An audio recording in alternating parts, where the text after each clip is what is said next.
Наш дом представляет. Этот момент связан с тем, как институты политического и гражданского образования, на мой взгляд, используют функцию рекрутирования элит. Для меня сфера политического образования – это что-то нерегулируемое государством. Разница между политическим и гражданским образованием существует только в таких странах, как Беларусь, Азербайджан. Да, Россия. То есть это не государственная политика, в отличие от гражданского образования.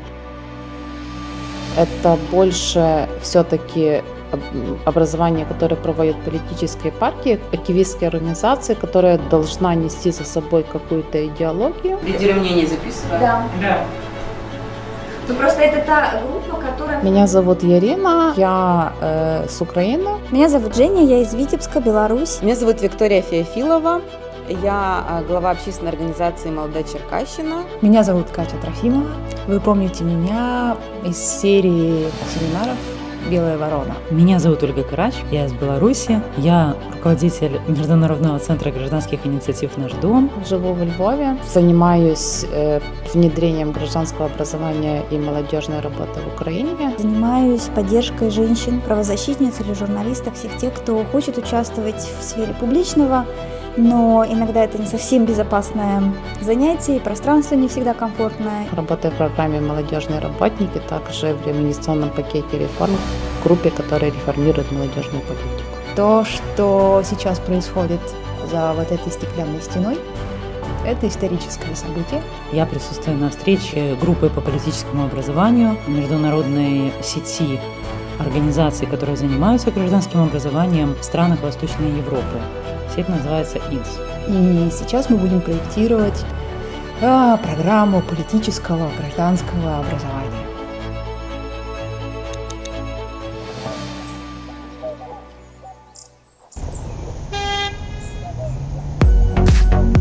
Грубо говоря, закрывается банк, да, вот государство оповещает о том, что как бы вот такой-то банк лишается лицензии. Повсеместно происходит в России.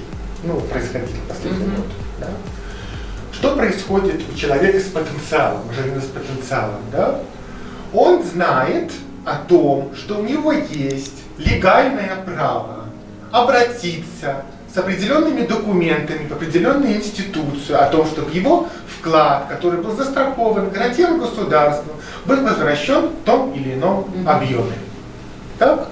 Вот он совершает посредством внешнего стимула, он совершает этот выход из своей комфортной приватной зоны. Он выходит, он объединяется с такими же, которые точно так же понимают.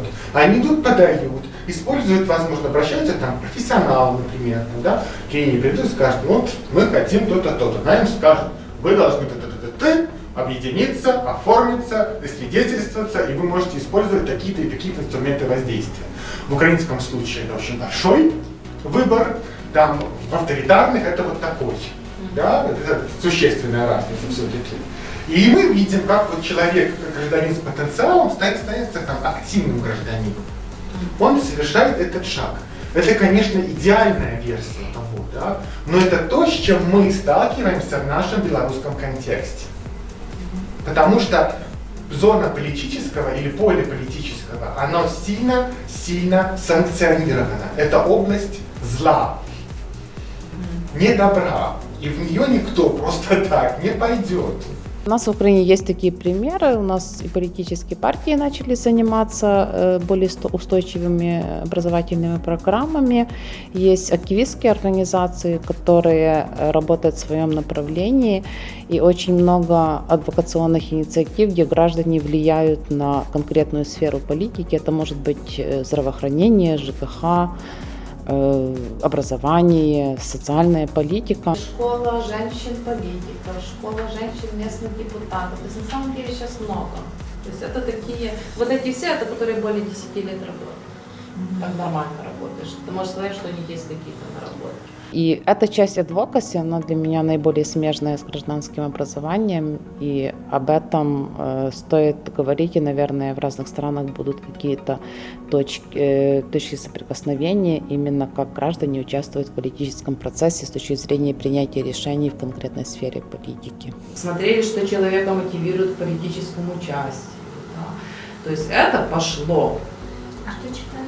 Первую, вот не угадаете, король Матюш первый. Там есть и реформы, и участие, и друзья, и команда, и все, что хочешь. Вторую же дана интернат. Там очень хорошо можно именно политический процесс на уровне, как его воспринимают люди, если вы читали, то можно смотреть. То есть как появляются новые потребности со сменой ситуации, например. Да?